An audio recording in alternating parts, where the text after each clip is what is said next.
Só, a unidade de Rio do Sul, de Santa Catarina, do Colégio Particular COC, deu espaço para ensinar durante disciplina de redação que o presidente Jair Bolsonaro armou o assassinato da vereadora carioca Marielle Franco.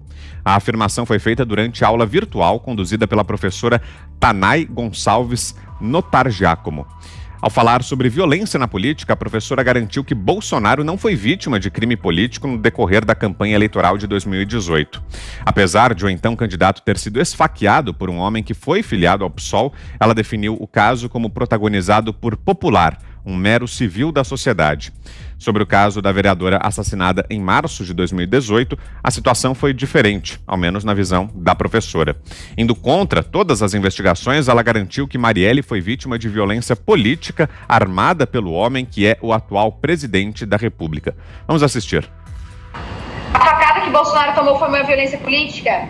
Sim, o Davi, na verdade o que aconteceu, né?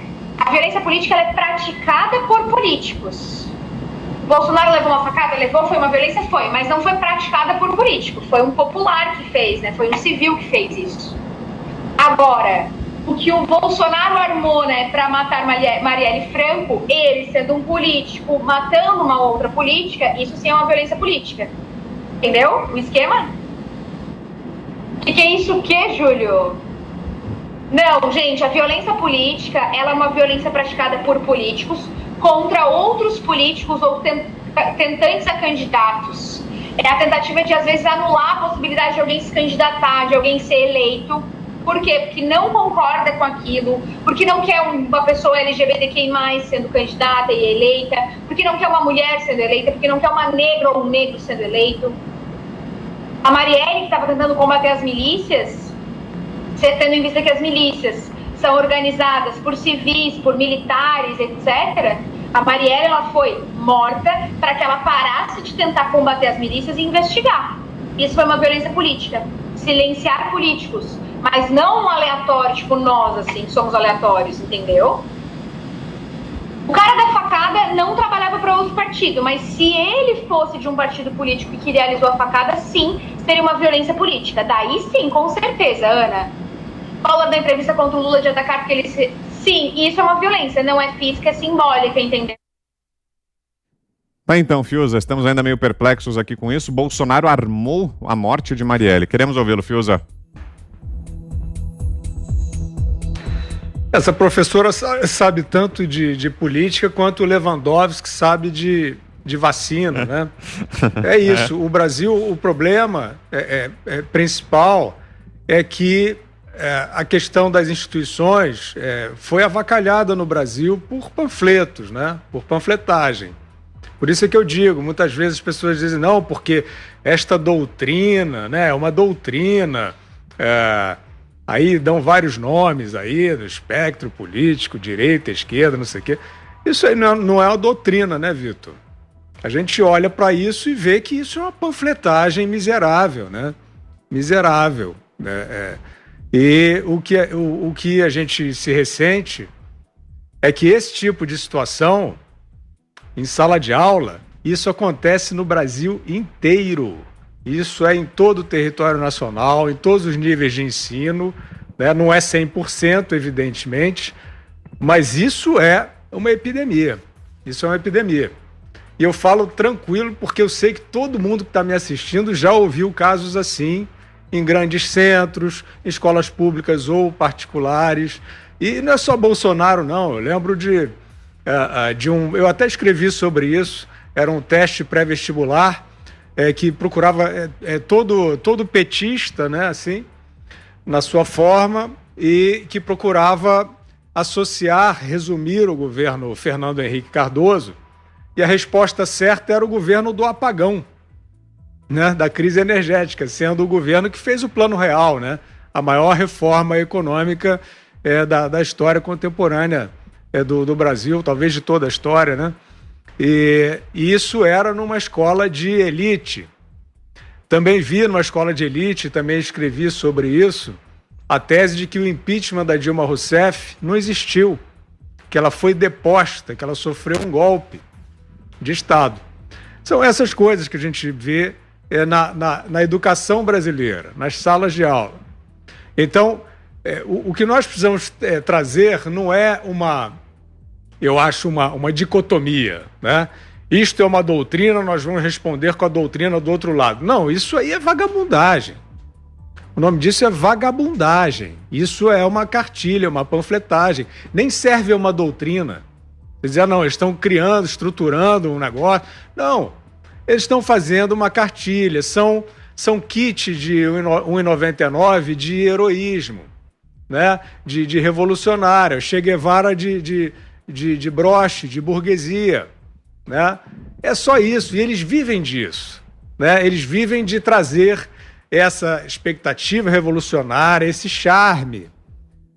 Pensem nessa palavra, charme, né? Pensem na Jane Fonda dizendo a Covid é um presente de Deus para a esquerda. A Jane Fonda não tem nada de esquerda, essa esquerda aí que o mercado valoriza, altruísmo, consciência, sensibilidade.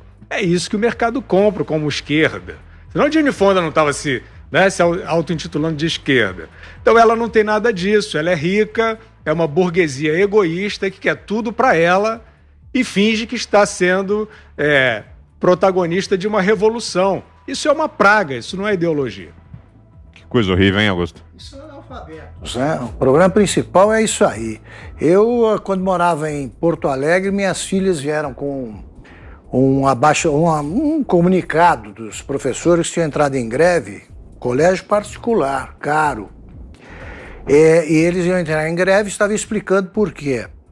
Aí eu li, comecei a anotar os erros de português, falei que devem ser demitidos todos por ignorância, não sabem lidar com a linguagem, porque o cérebro não é dividido em compartimentos estanques, né? Aqui eu sou inteligente, aqui eu sou uma besta quadrada, você é uma besta completa. Essa mulher, ela não me espanta pelo seguinte: primeiro, eu acho melhor o sistema que se usava quando eu era aluno de colégio, que você não estudava os fatos presentes, porque você precisa de um tempo para que você tenha a perspectiva histórica do fato. Então a gente parava uns 30 anos antes e uma besta quadrada dessa aí não teria chance de tentar ensinar alguma coisa. Melhor assim. Agora, você tem em todo o ensino esse tipo de praga. Há uns 3, 4 anos, o diretor de um colégio muito conhecido em São Paulo, poderoso, ele falou: você podia dar uma olhada nas minhas apostilas para ver se elas são bem feitas e tal. E aí eu fui achando que era para dar uma olhada no português, né? Na redação das coisas. Eu comecei a ler uma história desde a Guerra do Paraguai que era fake total, só mentira. Aí eu falei: olha aqui, você tem simplesmente professores comunistas escrevendo a versão comunista da história, demite todos, o que ele não fez. Agora, o que você vai esperar das apostilas quando você entrega o controle disso, do seu conteúdo, para um sujeito, era o caso, que tinha feito o que o Milor definiu muito bem, né? Ele investiu na luta armada para depois ter uma velhice tranquila, com a Bolsa Ditadura. Então esse cara estava numa bolha, ganhando dinheiro, Bolsa Ditadura, e escrevendo besteira. Se você entrega para uma pessoa dessas o controle do conteúdo, você vai esperar o quê? A verdade? Não, isso aí. Você, Ana.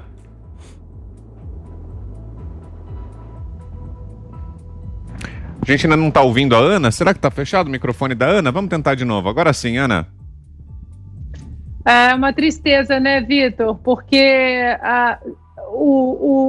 acho que a tristeza maior é a constatação de que o que a gente acabou de ver e ouvir não é uma exceção mais, né? Eu tenho muitas amigas no Brasil, muitas mães que me relatam e me mostram o conteúdo das escolas, as perguntas das professoras, uma série de falácias nesse sentido aí que é realmente assustador. Acho que a gente deveria ter, eu não sei, né, se existe isso, mas deveria ter uma plataforma única, nacional. Fica aí uma ideia para alguma empresa privada, para algum braço, alguma ONG, mas uma plataforma onde os pais, as mães pudessem denunciar esse tipo de absurdo, porque isso aí você confunde muito uma criança que está em desenvolvimento, que não tem a menor capacidade de discernimento, né, daquilo ali, primeiro daquele assunto, e um assunto abordado de uma maneira muito leviana, política, como o Fiuza muito bem colocou, usada de uma maneira aí para passar a impressão, né, não, somos o lado bom, e esse governo aí é tudo de ruim, é fascista. Eu já recebi, Vitor, material de alunos, filhos de amigas minhas, dizendo que esse governo que está aí hoje, o governo do Bolsonaro, é fascista. E explique por quê. E aí a criança ali, na sua dificuldade, primeiro de entender sequer o que é o real fascismo, né? Mas espera aí, eu moro num fascismo, o meu país é fascista, é isso? E isso tudo que a gente está vendo, não só apenas nas salas de aula, aqui está acontecendo a mesma coisa nos Estados Unidos, Vitor. Isso não é uma exclusividade do Brasil.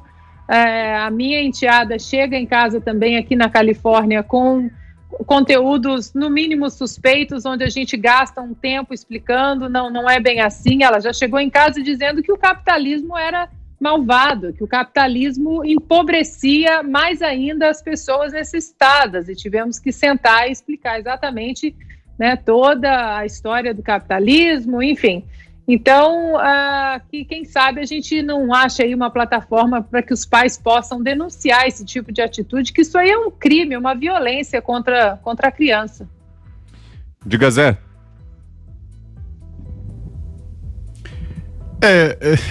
É muito estranho que esse proselitismo político nas escolas, ele é muito antigo, né? O que a gente vê aí é a atualização da civilização e das escolas. Esse caso aí que a gente acabou de ver, esse absurdo aí, só foi possível mostrar porque as aulas estão acontecendo online. E eu até ironizo de que as aulas online hoje, dependendo evidentemente da turma, elas são para os pais, porque os alunos não acompanham. Me relatam aqui que o pai chega lá, está o aluno deitado, fazendo uma coisa com o computador ligado em outro assunto. Então os pais acompanham mais. E a gente vê claramente que isso aí, essa gravação, foi uma aula online. Eu sempre digo que a dificuldade maior de fazer esse tipo de proselitismo ridículo nas escolas, por parte dos professores, a dificuldade, é porque agora os pais, Ana, estão muito mais presentes e acompanhando o conteúdo. É por isso que eu sou contra a história de escola sem partido, de definir regras para professores. Escola é um lugar para pensar, inclusive para ensinar professores como estes, porque os próprios alunos estão revoltando e estão comprovando que o professor está errado. Um professor assim, numa escola de um determinado nível, não sobrevive, porque os próprios alunos desmentem lá na própria aula, através de matérias, através de conteúdos na internet, de que o professor está viajando.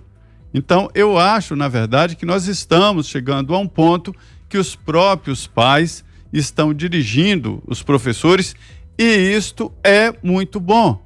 As reclamações contra professores nas diretorias estão aumentando muito, e os professores estão atentos a isso. Eu tenho acompanhado aqui. Os diretores estão recebendo reclamações de pais, os pais estão muito atentos. Antigamente não, você colocava o aluno na escola e o professor tomava conta, e se chegava a absurdos assim, né? Agora não, eu acho que os pais estão mais atentos, e vou te dizer, até os professores hoje estão mais conscientes, e acho até que é minoria professor desse tipo e que faz esse tipo de proselitismo. Acho, principalmente em faculdade. O professor que for com esse tipo de explicação ou de papo, ele é até colocado para fora numa sala de aula.